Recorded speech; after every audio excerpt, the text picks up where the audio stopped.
We've all heard the stories. The spoilt couple, the tantrums, the split. But there are two sides to every story. It's an opportunity for us to understand why they did step down as senior royals and for us to understand what it is that they're searching for in life. When you have that level of independence, my goodness, you can do anything. Tonight, we hear Meghan and Harry's side. This book definitely is about getting the truth out there. This book has potential to have huge ramifications for their relationship with the other royals. What caused the rifts?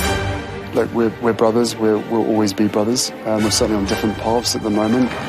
I would imagine if there is any conversation that William could take back, it would be that one. And who is to blame? They felt it was a slight, they felt put out. No one in the royal family likes being taken by surprise. Was Harry really as unhappy as is claimed? Were Meghan and Kate really at war? Or did the couple simply demand too much? Kate and Meghan are not obligated to be best friends. There is an intense interest from the public to try and find out the unfettered truth. Meghan Markle made serious judgment calls and made considerable errors. Can the couple ever repair relations with the rest of the royals? I don't see them going back into the constraining embrace of the royal family. I think that they will fly free. And how kind will history be to Meghan and Harry? Yes, they were breaking free of the royal family. Yes, they were able to embark on a new chapter of their lives, but it came at a huge cost.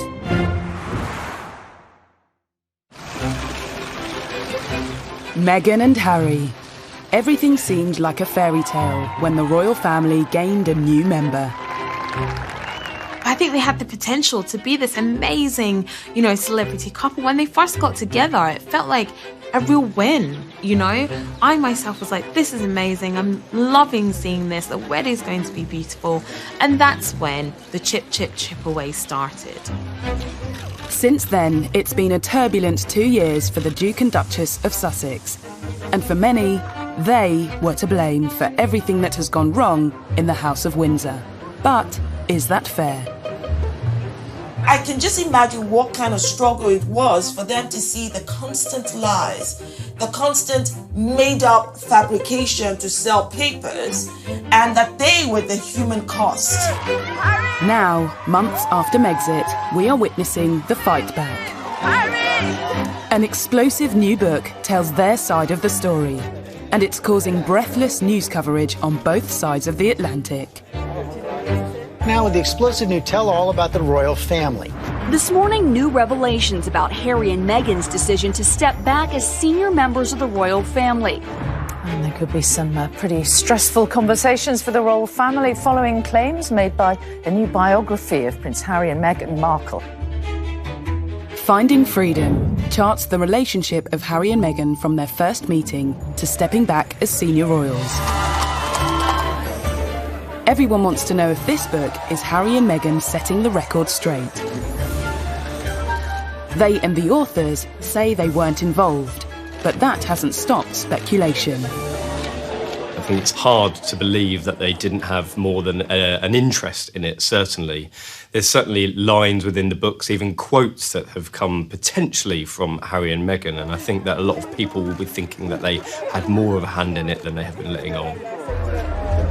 A royal will always deny any involvement because that's the convention. The convention is that you never ever openly say that you have helped. But I think with Fighting Freedom, when we read it, you can hear Harry and Meghan's voice. Finding Freedom is written by Carolyn Durand and Omid Scobie, two seasoned royal journalists.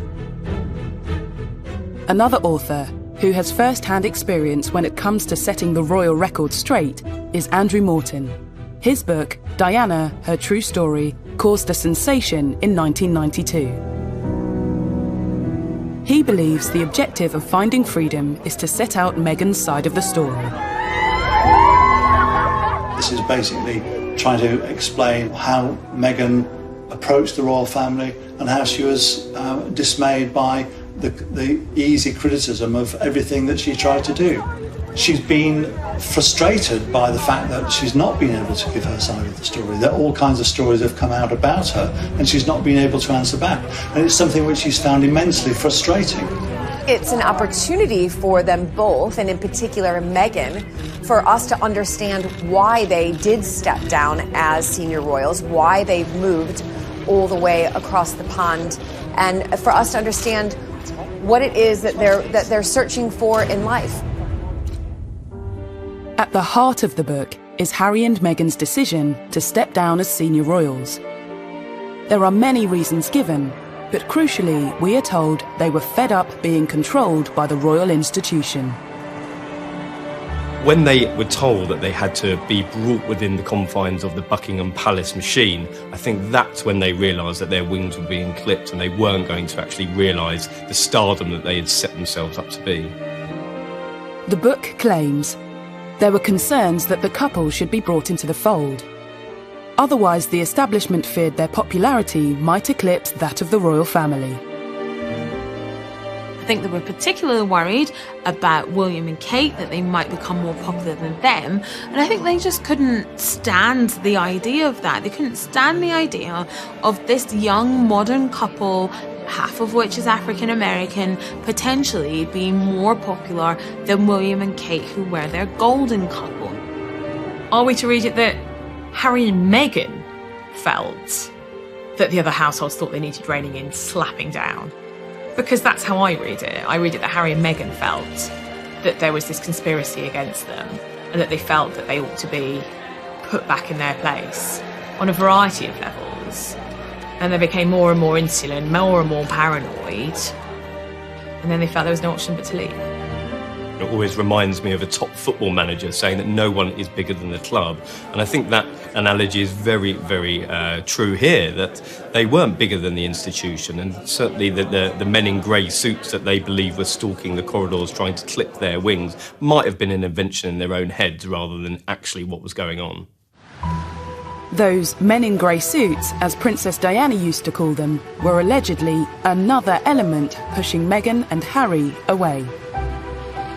In the book, friends of the couple call them vipers, and it's claimed some of them simply didn't like Meghan and would stop at nothing to make her life difficult. One of the suggestions in the book is that the courtiers, or the vipers as Harry and Meghan apparently refer to them, were out to get them, that they didn't like Meghan from the outset. It may very well be the case that there was a courtier, maybe two, who had it in for Meghan, who felt that she was too different, too confident, too ambitious, too different from anyone who had married into the royal family before. Meghan's differences led friends to call her Duchess Different, a play on the often repeated claims she was known as Duchess Difficult inside palace walls. I think calling Meghan Duchess Different is very telling, and it shows the gap between the old ways and the new ways.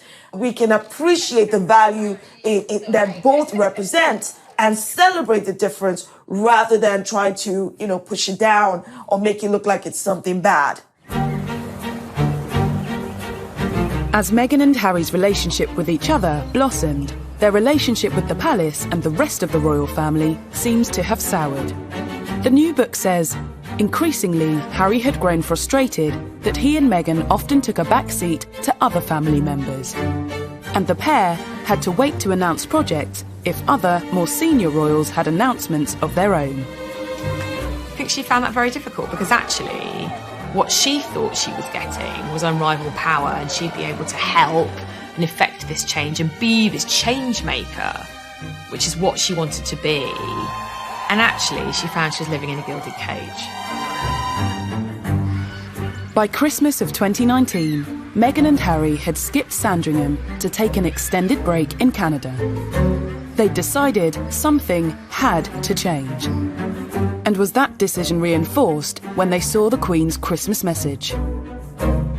Well, the lack of photograph of them appearing for the Queen's Christmas speech obviously had an effect on them, and the book will tell you in detail about how this made them feel. They felt it was a slight, they felt put out. What I think was trying to be demonstrated during that Christmas message was the future of the monarchy, the future heirs, the future sovereigns. Harry and Harry's son are not there. They don't have that place on the table. From the $18 million estate they were staying at on Vancouver Island, the Duke and Duchess of Sussex set Megxit in motion. Emails were apparently sent to the Queen and Prince Charles. But the book claims Harry thought he was being blocked from a meeting with the monarch, which led to an extraordinary plan. One of the most fascinating and new revelations in the book was that when they landed in the UK from their sabbatical in Canada, they considered detouring straight to Sandringham to try and get a meeting with the Queen. If they had done that, I think the Queen would have been quite shocked and surprised, and because, frankly, that's not the way things are done. And I think that's a lot of the problem here. Harry and Meghan didn't want to keep doing the way things are done.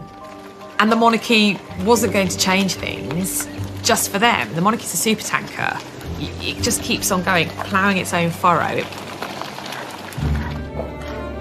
Harry and Meghan wanted to become financially independent, split their time between the UK and North America, but crucially, still carry out duties for the Queen. Eventually, the Queen agreed to issue a joint statement about her grandson's plans. On the 7th of January, the Duke and Duchess attended an event at the Canadian High Commission. The book reveals they were feeling nervous. They'd seen the planned statement and thought it showed a lack of warmth. It's meant a lot to us, and it's important for us to start the year and say thank you. More concerning to them than that, reporters got wind of the plan to stay in Canada. A day later, the Sussexes made their shock Instagram announcement. A move that's been endlessly criticised, but it seems in their minds they felt they simply had no choice. It was very sad, really, that a couple who offered so much to the monarchy and to the nation had decided to go their own way. At the time in January, there was a lot of anger because, as one very senior member of the household said to me, you don't put a gun to the Queen's head. You don't go public and say what you want. We sort it out behind closed doors, we all try and negotiate, and then we present a united front. As well as their announcement, Meghan and Harry simultaneously launched their Sussex Royal website. It's since been claimed this, and making an announcement without discussing it first, left the Queen and the Duke of Edinburgh devastated. The issue of them creating this Sussex Royal brand and Sussex Royal website was a huge, huge problem for the royal family, because if they were going to go into the corporate world and start marketing themselves for big, big sums of cash, that was going to be the problem, that the Queen and senior royals couldn't have them marketing themselves as royal whilst earning money on their own personal terms. Crisis talks were needed, and on the 13th of January, Harry met the Queen, Charles and William at the famous Sandringham Summit. Yes, they were breaking free of the royal family. Yes, they were able to embark on a new chapter of their lives, but it came at a huge cost. Especially for Harry. He had to give up his military roles. Finding freedom gives an insight into Meghan's feelings. It was so unnecessary, Meghan later told a friend. And it's not just taking something away from him, it's also that entire military veteran community. You can see how much he means to them too. So why? Harry has had to give up everything. He's giving up his family, his home, his country, everything he's ever known, and those military titles, which, and Meghan's right, they meant so much to him. And what about what Meghan has had to give up? Finding Freedom claims Meghan told a friend, "I gave up my entire life for this family. I was willing to do whatever it takes, but here we are. It's very sad." Even so, it's said courtiers and some family blame Meghan for Megxit. This girl who fell in love with a boy who happened to be part of the royal family, and she gave up her whole career to move over here to, of course, follow tradition and ritual, marrying into the royal family, and she literally couldn't win. And she basically gave up a part of herself, because that is what would have been expected of Meghan, expected of Kate, the Duchess of Cambridge. And they all did that out of love for their spouses and out of respect for the institution. These new revelations tell a story of just how unhappy Harry and Meghan were with their royal life and how they felt forced into leaving. But the new book also gives us a new insight into Harry and William's relationship. William potentially saying to Harry, listen, take your time to get to know this girl. Don't be blindsided by lust. Don't rush into anything. I would imagine if there is any conversation that William probably could take back, it would be that one.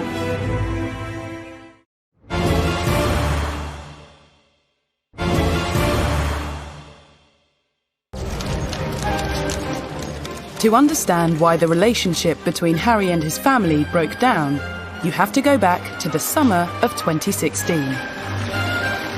Rumours about Harry and Meghan's relationship were circulating, and Meghan soon had the world's press following her every move. By November, Harry had had enough and issued an extraordinary statement asking the press to leave his girlfriend alone. And Prince Harry lambasts the press for harassing his American girlfriend, Meghan Markle. The statement that Prince Harry released through his private office in November came just after a deluge of media reports about their relationship. I mean, the statement was a bombshell, perhaps the first of what we were to expect from the Sussexes, in that it was certainly the most personal statement I've ever read from a senior member of the royal family. This was also confirmation that Meghan was his girlfriend. Don't forget, up until that point, it was only speculation. It's now been claimed the statement caused tension in the family. Not because of its content, but because of its timing. It immediately took attention away from Charles and Camilla. They were on a diplomatic tour of the Middle East. Well, Harry's decision to write this statement himself and give the family only 20 minutes notice that he was putting it out was absolutely catastrophic. It torpedoed Prince Charles's tour of the Middle East, which went down like an absolute lead balloon in the palace. The royal family has strict protocols in place to ensure they don't overshadow each other's work. Something Harry appeared to overlook when he attempted to protect Meghan. I think one of the themes that is explored in Finding Freedom is the jealousies of some members of the royal household and some courtiers of the level of attention that the Sussexes were getting. There was a point when Charles and Camilla weren't even getting a look in. All the tabloids wanted to run was stories about Meghan and Harry, and that became a problem.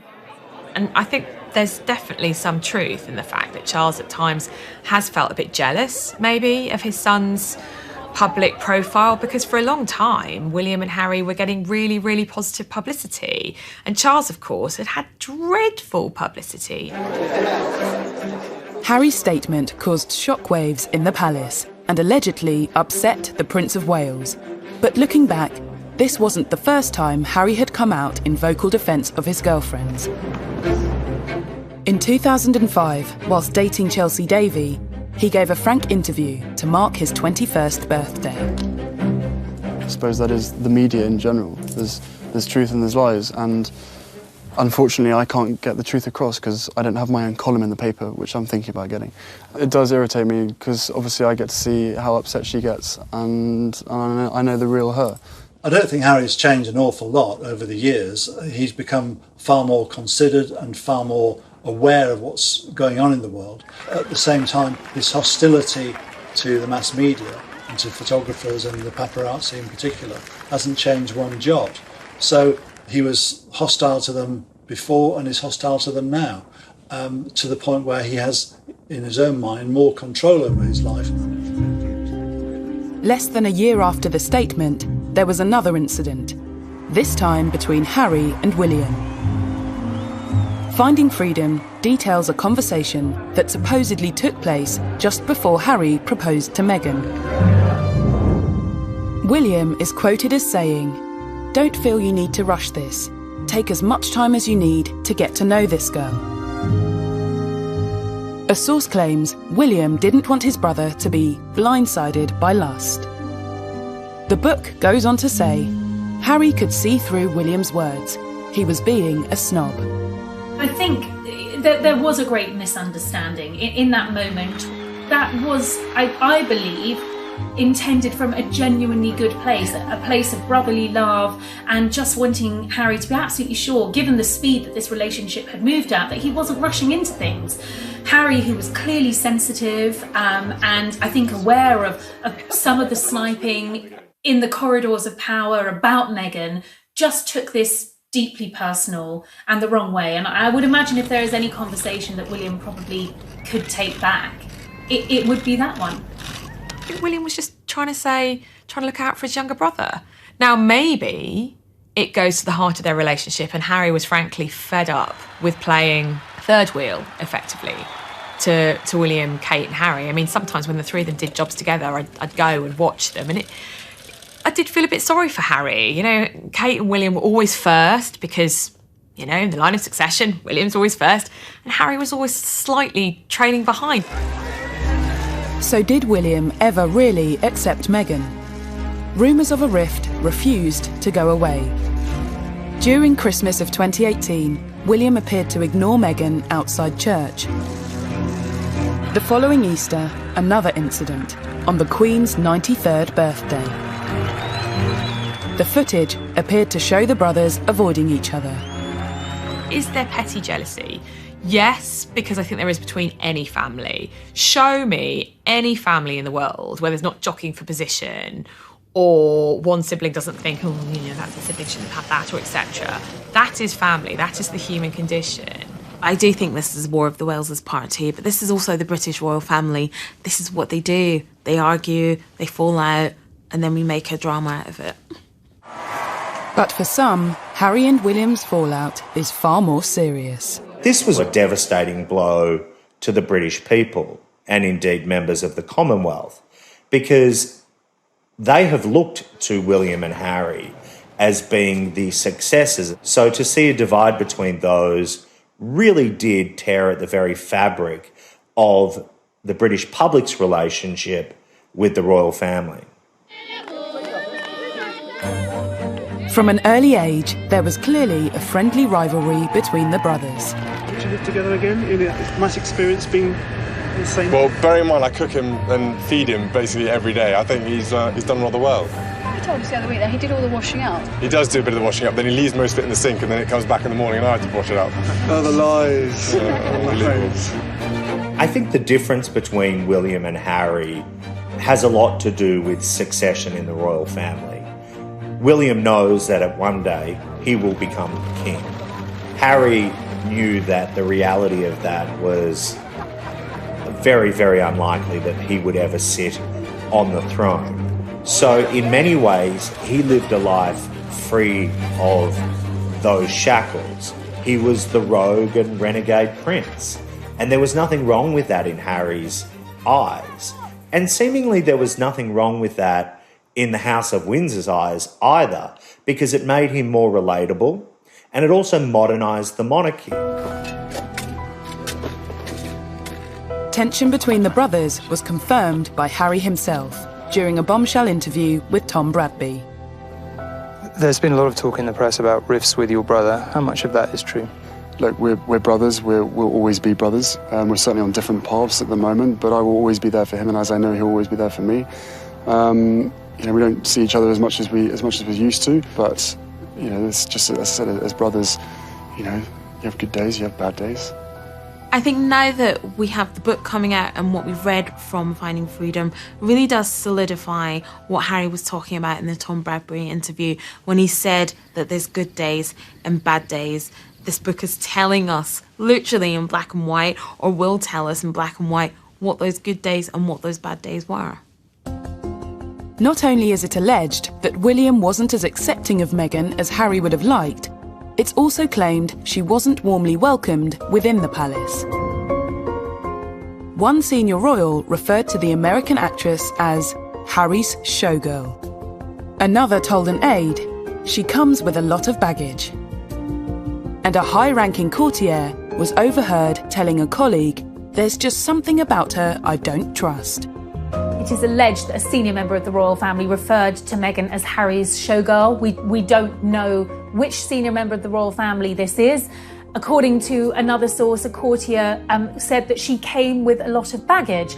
And to a degree, Meghan did come with baggage. She wasn't the virgin bride marrying into the royal family.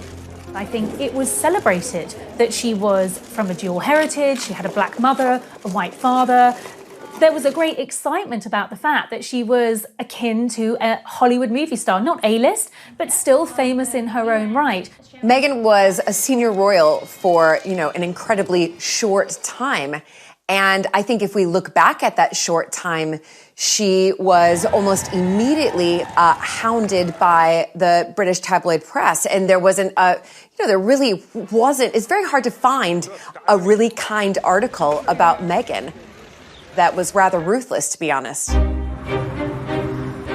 Now, with thousands of miles separating Meghan from the palace and Harry from his brother, it remains to be seen if Harry and William's relationship can ever be the same again. I definitely think the dust needs to settle, and it may not happen next week or the next weekend or the one after that, but there's definitely a way back from this, and their relationship can be repaired. The irony about this book, in many ways, is that the brothers were just getting to a stage in their relationship where they were on a more even keel. I was told that communication had resumed between the brothers. We don't know whether they've spoken in light of the excerpts from this book, but one can only imagine that this has done nothing to improve relations that were strained in the beginning, and at this stage must seem pretty beyond repair. Finding Freedom not only claims to know what happened behind the scenes with Harry and William, but sheds a light on the rumours of duchesses at war. I think there was a lot of excitement that Kate and Meghan would have become best buddies. However, when you look at it on the face of it, they were very, very different women from very different backgrounds. They were already going to have very different roles with the institution. And I think the pictures of them laughing and joking at Wimbledon were probably the best it was ever going to get.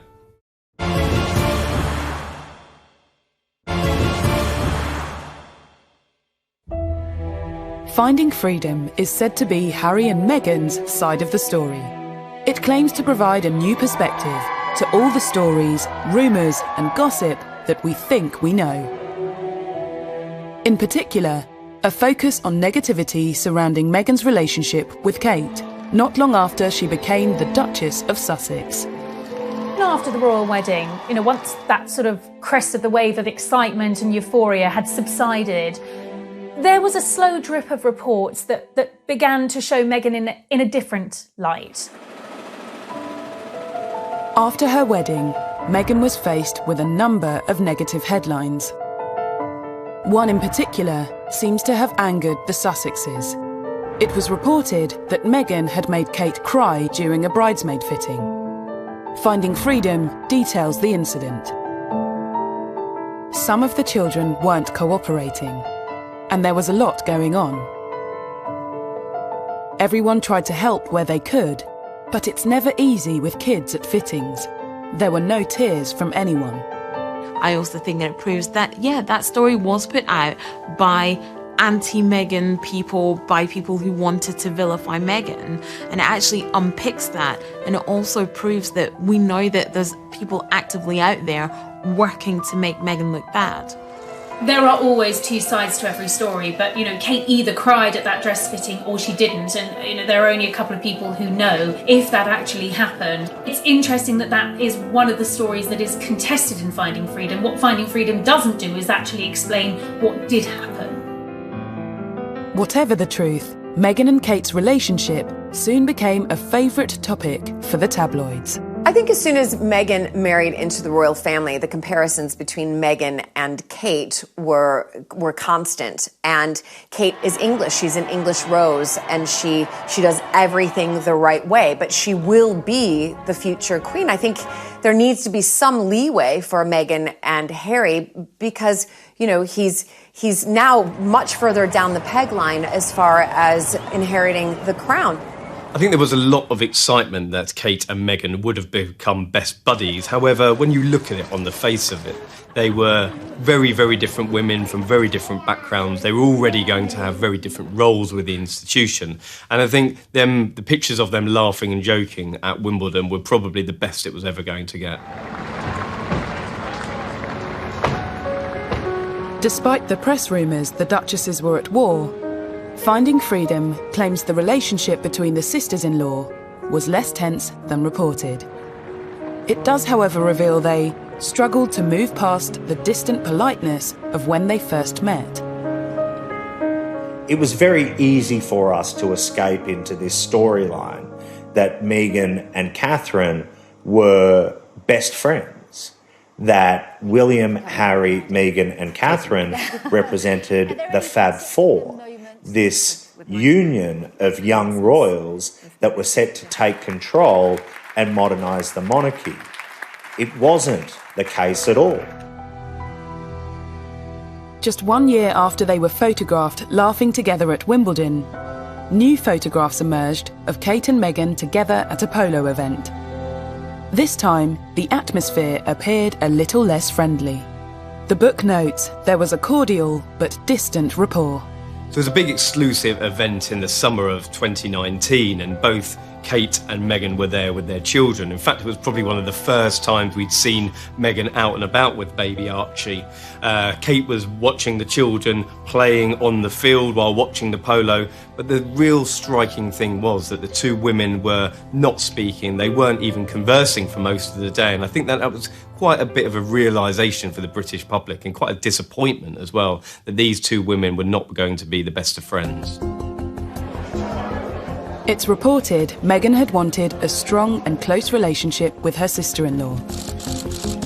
The book details that Meghan had initially hoped that Kate would potentially reach out to her and help guide her as somebody who had married into the institution, but the offer never materialised. It goes on to say, Kate felt they didn't have much in common, other than the fact that they lived at Kensington Palace. So while there might have been an expectation from Meghan that Kate was going to sort of sit down and show her the ropes, perhaps that was an unrealistic expectation. You know, the Duchess of Cambridge is a busy woman, but Meghan clearly took that quite personally. In the same weekend Finding Freedom dominated the papers, Emily Andrews broke the story that friends of the Cambridges say Kate rolled out the red carpet for Meghan. So who was to blame for this coldness? I think it seems that Meghan had a very unrealistic expectation of her relationship with Kate. I mean, if you look at it from the Cambridges' point of view, they don't know this woman at all. From their point of view, they absolutely did welcome her into the family. William and Kate invited Meghan and Harry to apartment 1A. Kate met Meghan pretty early on in the relationship, and I think from William and Kate's point of view, they did try and help as much as possible. But they were at a very different stage of life. With friends of William and Kate refuting stories from Finding Freedom, the public is once again presented with two sides of the story, unsure which side is telling the truth. By the time Harry and Meghan's final royal engagement came around in March of this year, the tension was clear for everyone to see. At the Commonwealth event, Meghan appeared to wave to Kate, but the gesture wasn't acknowledged. I was sitting behind William and Kate and Meghan and Harry a few rows back with other members of the press at that service, and there was absolutely a tension between the two couples. While Kate turned around to speak to Edward and Sophie Wessex, she just didn't acknowledge Meghan and Harry at all, and that was very obvious. Finding Freedom notes that after flying straight back to Canada, Meghan at that point couldn't imagine wanting to set a foot back into anything royal again. There is no doubt that certain plot lines sell newspapers and sell magazines. And initially, what sold was the remarkable story of these 4 young royals and the tight union that they supposedly had. But in reality, that just wasn't the case. Finding Freedom has done nothing to quell the fascination with the Duke and Duchess of Sussex, presenting another side of the story and asking if the criticism facing the Sussexes has been fair. The whole story about Meghan wanting, the chapel for a wedding to smell a certain way, and then people find out that Kate wanted the exact same thing, but Kate is not being crucified for that, however Meghan is. That just highlights again that this toxicity against Meghan is coming from a very deep place of bias.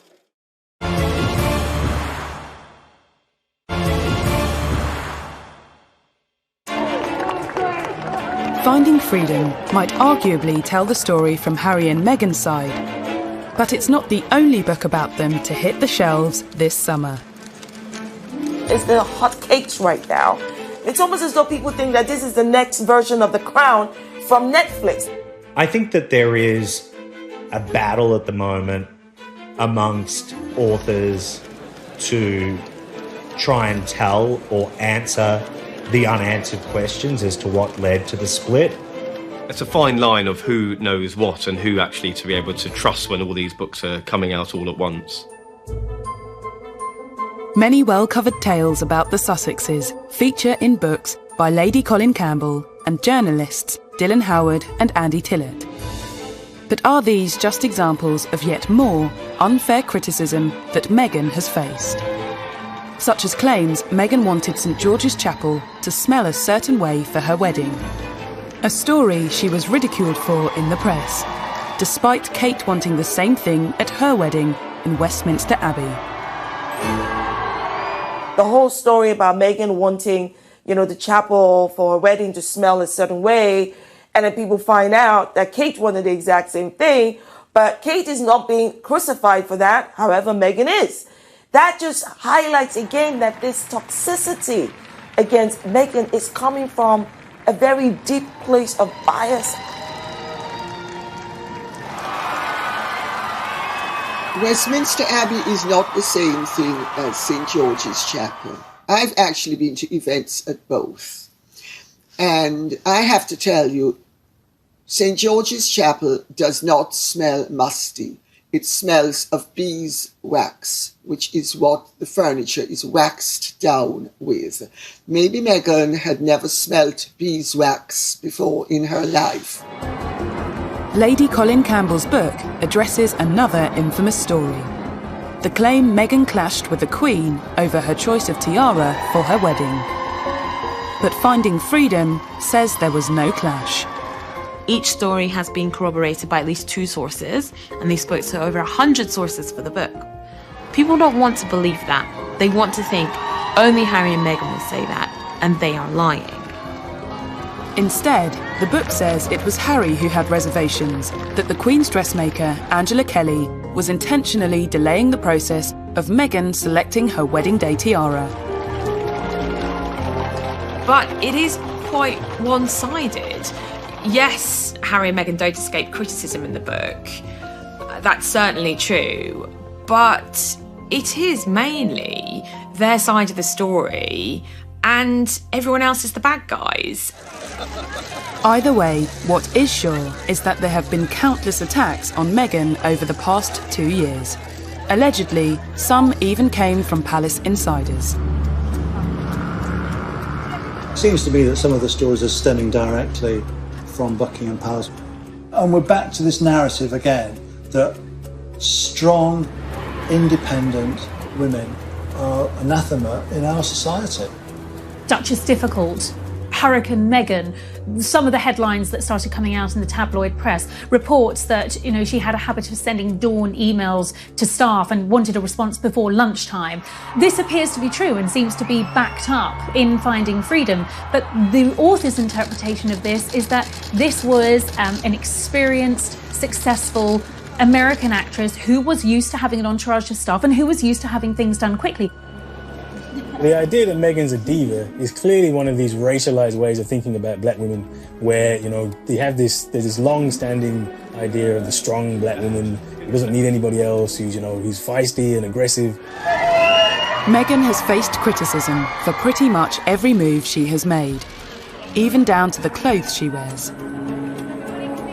When Meghan came on the scene and started wearing gowns that were thousands of dollars and living an extravagant lifestyle, then it began to rub people up the wrong way. Someone's got to spend the most, and Meghan's the one that spends the most. Again, it's just a non-issue, it's a non-story. She's probably spending her own money. What's the big deal?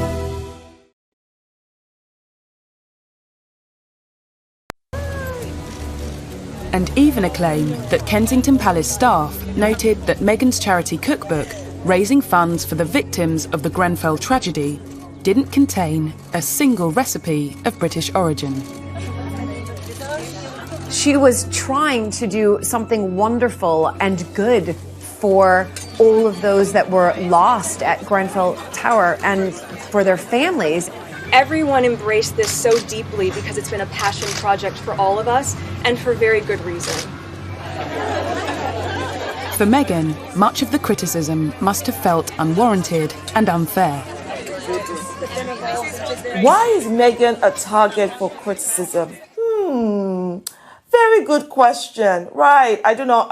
Do you have a piece of paper? Several pieces of paper? But let's start with the fact that, one, she's a progressive woman. She's independent. And let's talk about the fact that she doesn't fit your traditional idea of, royalty. Let's talk about the fact that she's a woman of biracial heritage, right? Let's talk about the fact that her profession was that of an actress, and the fact that she's American. There's just so many things around and about her that many people do not like. I feel for the poor girl. I mean, she came into this country, parachuted in. She's married into a very difficult family that everybody finds difficult to come into because of the various pressures. And she's someone who didn't know an awful lot about British history, British culture. And she's, as she said herself, she's going to hit the ground running. And she hit the ground running, but she found that she came up against a brick wall. But amongst all of the petty criticism, there have also been stories that suggest Meghan and the royal way of life was a culture clash. In my book, I go to great lengths to explain how the culture clash arose. Because Meghan has very American attitudes and expectations. She is all about confidence, go-getting, hustling, and all of those Hollywood things that she has been brought up to regard as desirable. Did Meghan really know what she was letting herself in for when she married into the royal family? Some stories show how she struggled to get to grips with royal life, like her first official engagement with the Queen, opening the Mersey Gateway Bridge in June 2018. People haven't looked at the real person who's tried to do her best coming into the royal family. Someone who didn't know the protocol, didn't know the etiquette. And I'll give you a perfect example. She went up to Liverpool with the Queen and she's sitting on a stage. It's a windy day.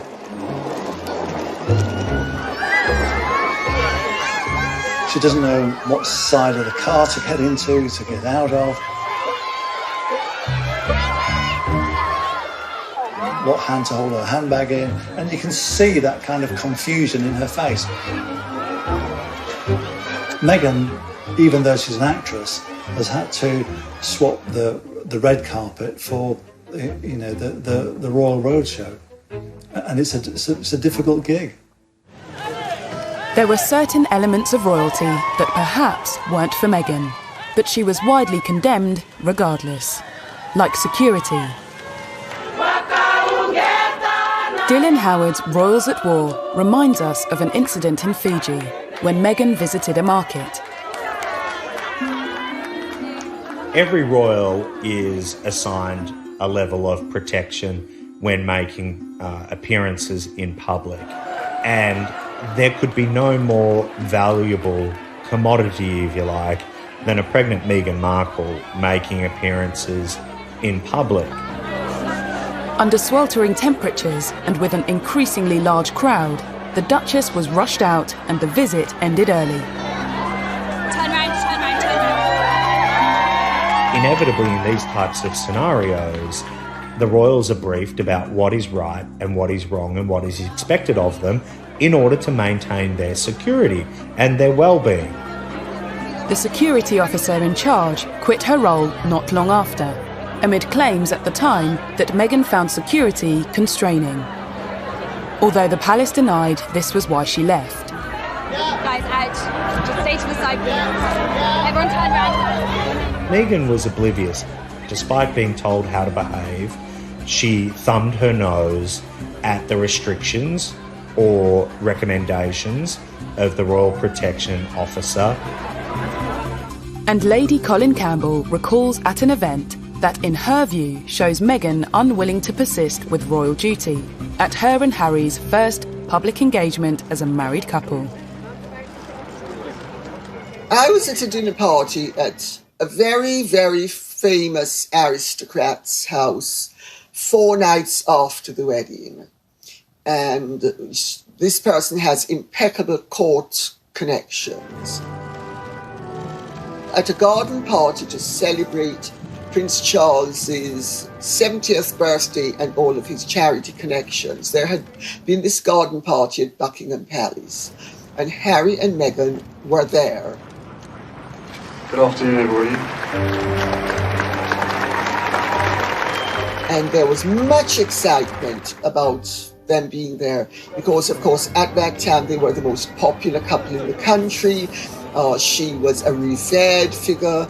People couldn't wait to meet her. Well, 15 minutes into the engagement, Meghan is overheard telling Harry she's bored and she wants to leave because they've effectively done their photo op. And the person who overheard this was completely gobsmacked. All of these stories and allegations hint at teething problems as Meghan grappled with royal life. But rather than focusing on arguably unfair criticisms, should the public and press have been more understanding of Meghan's struggle?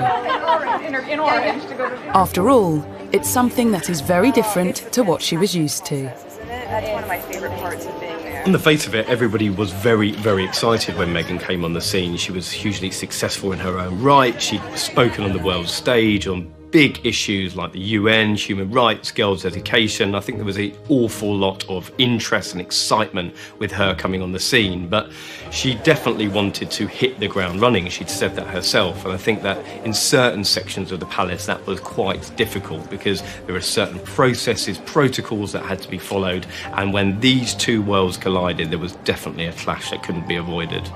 There was a culture clash.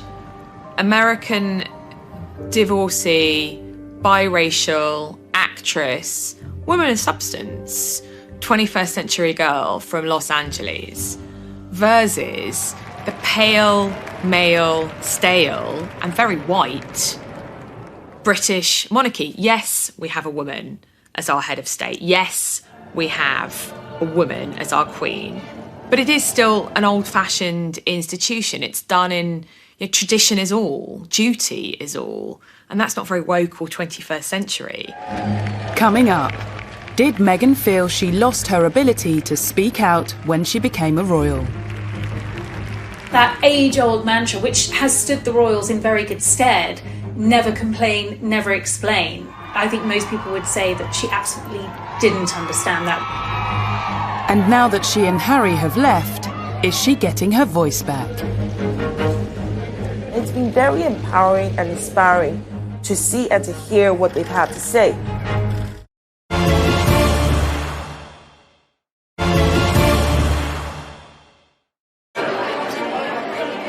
Many observers believe that a key factor behind the Sussexes leaving the royal institution was what some saw as the muzzling of Meghan Markle. Before her marriage to Prince Harry, she'd used her media profile to highlight social issues close to her heart. Women don't need to find a voice. They have a voice, they need to feel empowered to use it, and people need to be encouraged to listen.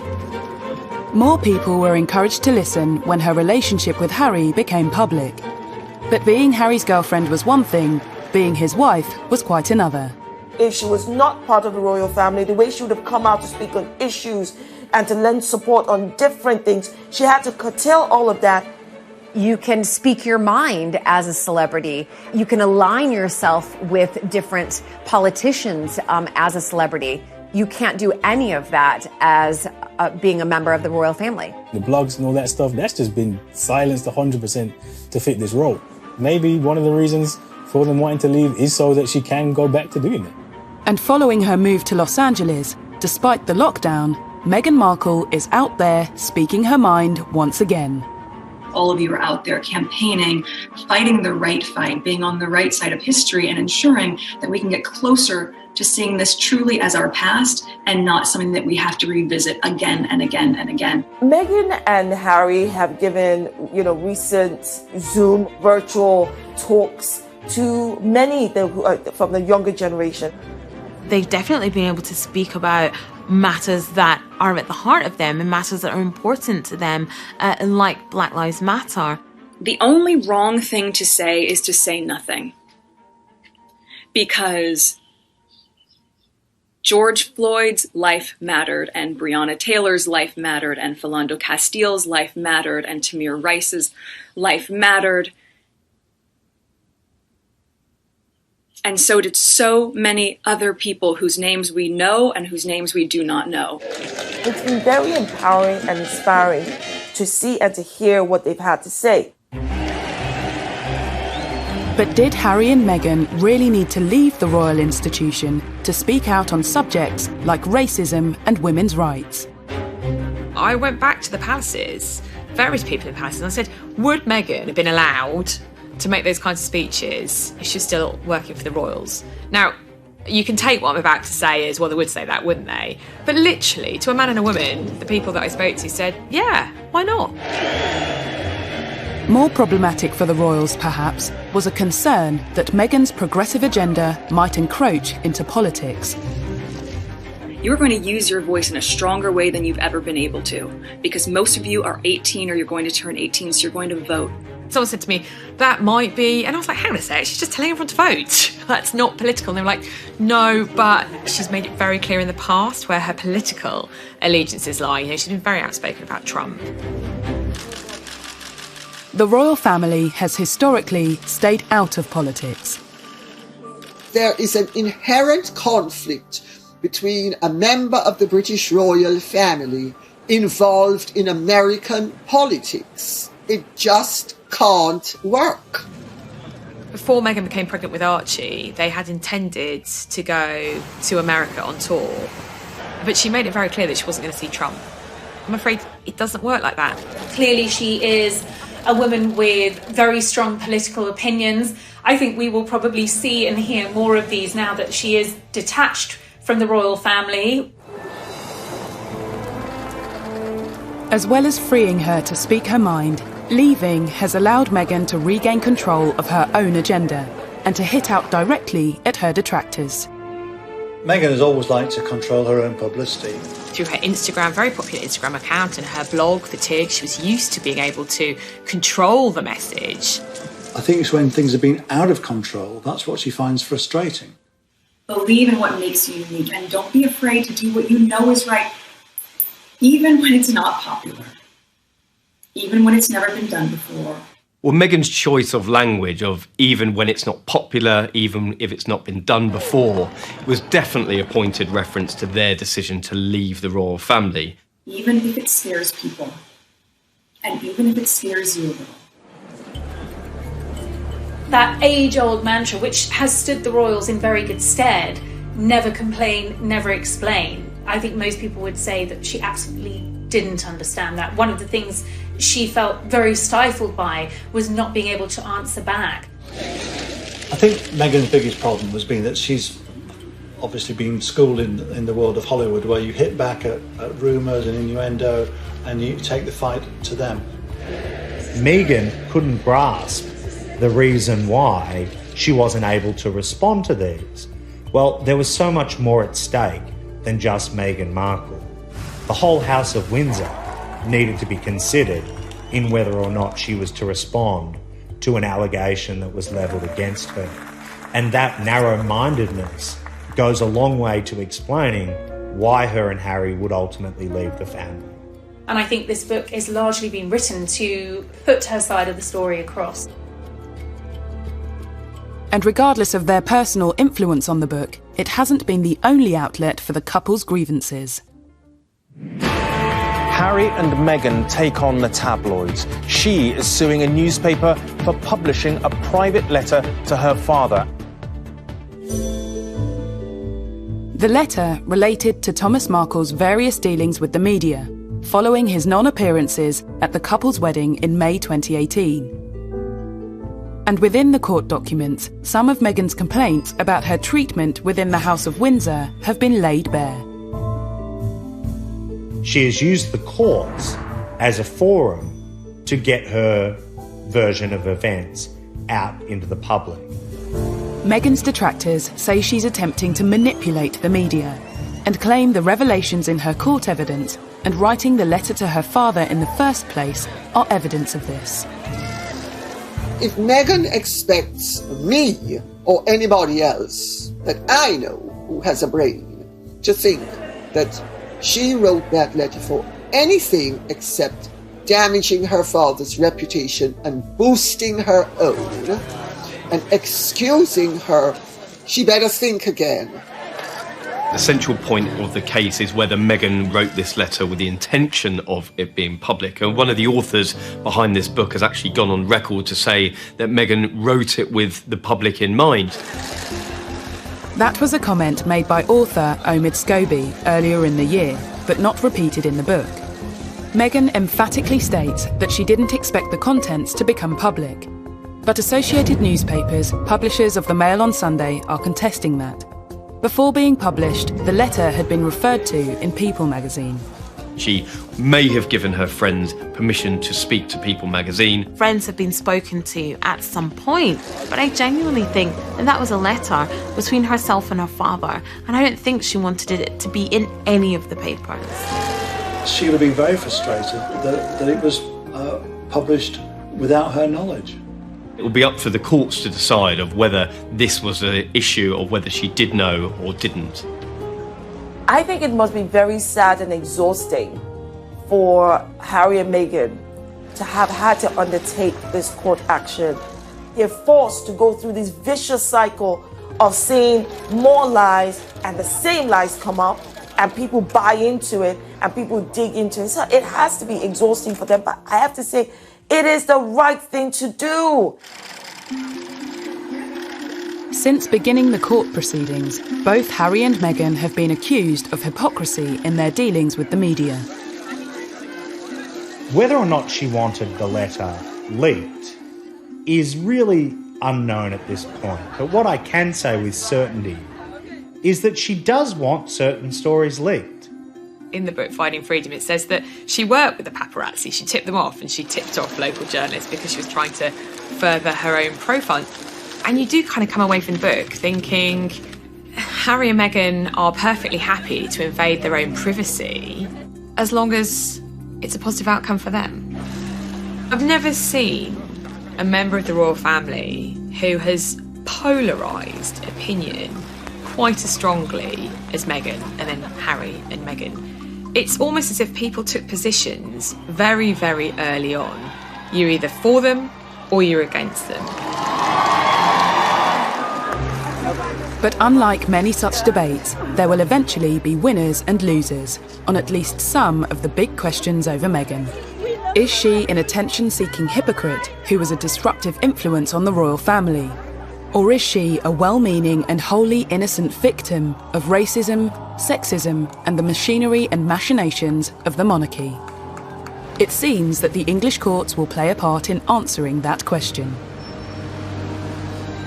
If they are to win, they will have won at the expense of dragging the royal family through the mud. So win or lose, in my view, it's a loss. Released from the House of Windsor, have Harry and Meghan really found their freedom? If it was not for COVID-19, we would have seen and heard a lot more from this couple. They are holed up in a rented £80 million mansion. They really need to try and take a bit of time out and maybe realise what they want, what their future looks like.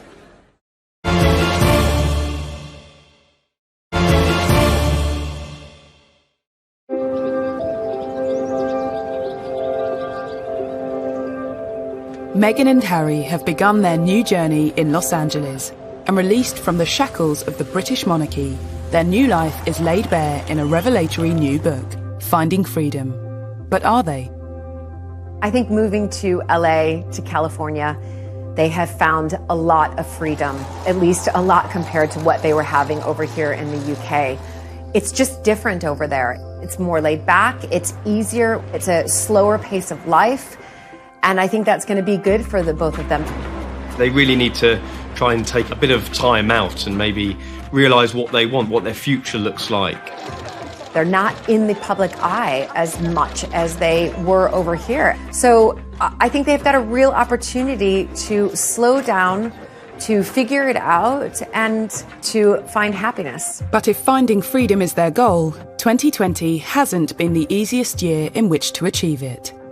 Have they actually found freedom? Not really. No one could have predicted this pandemic, but the reality is that they are holed up in a rented £80 million mansion in Beverly Hills, taking on the paparazzi because they believe they have invaded their privacy by taking pictures of them. The idea that they are almost prisoners in their own home doesn't suggest that they have found freedom. The Duke and Duchess of Sussex launched another legal action, this time in the US, after drones were allegedly used to take pictures of their infant son, Archie. These reports of the drone that's flying over their LA home and they're trying to find that person and then they will sue that person. It goes to show you that they will not put up with the invasion of their privacy at all. Some believe that for a couple seeking freedom and wary of the paparazzi, moving to Los Angeles was a strange choice. That remains the great paradox of a decision to move out of the royal family to avoid the limelight and move to a place where the limelight shines brighter than anywhere else in the world. They've gone to the capital of the world. In LA, freedom of expression is paramount. I think that we're seeing how they're trying to achieve the privacy that they want by suing publications, and they probably won't stop until they stop being pursued. So I think this will definitely put caution in a lot of journalists and a lot of photographers, and being very, very careful about what they print. The Sussexes' battle is far from over when it comes to protecting their privacy. But what does the future hold when it comes to their financial freedom? I think we're going to see a lot more of Meghan and Harry making speeches. I've been told the Obamas' business model is something that they're very much aspiring to, which could earn them a very lucrative income indeed. I mean, public speaking engagements alone could earn a couple hundreds of thousands of dollars. And I'm quite sure that in California, where they're now based, that there will be all kinds of companies that will want to see them on their boards. And I can well imagine, for example, Meghan going on board of a major international company to look at gender issues. There's much speculation about the path that Meghan will take. But what about Prince Harry? The break from the royal family meant giving up all his military titles, and which took up an awful lot of his time. I think he probably took that quite hard, and I think that was a bit harsh, but I'm hoping that he can continue to work with veterans in some form, perhaps in America, and continue that line of work, because he was genuinely passionate about it. If, as seems likely, Harry has more difficulty than Meghan in acclimatising to this new life, might some kind of return to the royal fold be possible? The Queen gave them this option of the trial period, see how you fare after 12 months and see if it's working for you. Partly through coronavirus and partly through the way they have handled things, what they hoped to achieve is clearly turning out to be more of an uphill struggle than they would have envisaged initially. Who knows? I don't think they know what they're going to be doing between now and next week, much less next year. There were headlines in some of the tabloid press after the serialisation that, there was no way back after this, after the revelations, after airing their dirty laundry in public, that, this was it for the Sussexes. I'm not so sure. While I don't think they will go back to a royal role as such, Harry remains, in spite of what's been said and what's happened, deeply loved by his family. Whatever the future might hold for the former royal couple, it seems that for now, a return to the House of Windsor is very far from their minds. I think that they will get it right over there. I have hope that they will do exciting and amazing things together, become financially independent and live a peaceful life, which I suspect is what they both want. I applaud Harry and Meghan for standing up for what they believe and wanting to carve out a life for themselves that makes them happy. That should ultimately be what we all want for them. They've got an opportunity to make a change, to make a difference, and I'm quite sure that they will continue to do that over the next few years, but not under the umbrella of the royal family, but under their own umbrella.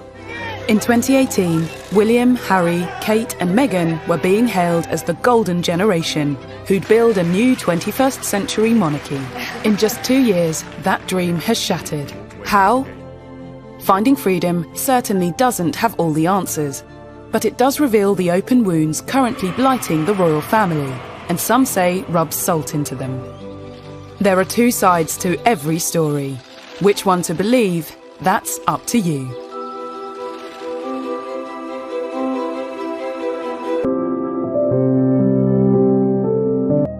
After Megxit, we are witnessing the fight back. An explosive new book tells their side of the story, and it's causing breathless news coverage on both sides of the Atlantic. Now with the explosive new tell-all about the royal family. This morning, new revelations about Harry and Meghan's decision to step back as senior members of the royal family. And there could be some pretty stressful conversations for the royal family following claims made by a new biography of Prince Harry and Meghan Markle. Finding Freedom charts the relationship of Harry and Meghan from their first meeting to stepping back as senior royals. Everyone wants to know if this book is Harry and Meghan setting the record straight. They and the authors say they weren't involved, but that hasn't stopped speculation. I think it's hard to believe that they didn't have more than an interest in it, certainly. There's certainly lines within the books, even quotes that have come potentially from Harry and Meghan, and I think that a lot of people will be thinking that they had more of a hand in it than they have been letting on. A royal will